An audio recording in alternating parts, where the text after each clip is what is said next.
Guys, അങ്ങനെ നമ്മൾ dream വാലിയിൽ ഇവിടെ എത്തിയിരിക്കുകയാണ്. നല്ല രസമുള്ള സ്ഥലമാണ്. പക്ഷേ ഇവിടെ നിന്ന് വന്ന റോഡുണ്ടല്ലോ, വളരെ വളരെ പൊട്ട റോഡാണ്.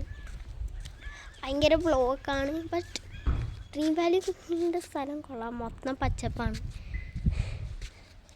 നമ്മൾ അവിടെ കൂടി ഇങ്ങനെ കയറി വരും. കയറി വന്ന ശേഷം നമ്മൾ ഇവിടെ എത്തി.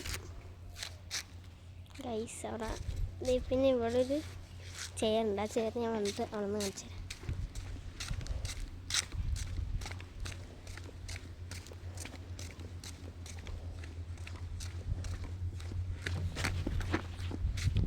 ഗൈസ്, ഇതാണ് ഗൈസ് അങ്ങനെ നമ്മൾ ഇരിക്കുന്ന. ഇവിടെ ഇരിക്കുന്നില്ല, അവിടെ വ്യൂ പോയിൻ്റ് ആണ്. It's just A view point. ഇതിൻ്റെ അടിയിലായിട്ട് ഒരു ചെറിയ പാർക്കുണ്ട്. പിന്നെ കുറേ റൂമുകളും പിന്നെ അങ്ങനെ എന്താണ്ടൊക്കെ ഉണ്ട്. നമ്മൾ അവിടേക്കൊന്നും പോയിട്ടില്ല, ഇപ്പോൾ വന്നേ ഉള്ളൂ. അപ്പോൾ നല്ല ടയേർഡാണ്. ഇനി റൂം ടൂർ ഞാൻ കാണിച്ചു തരാം. എല്ലാവർക്കും ബൈ.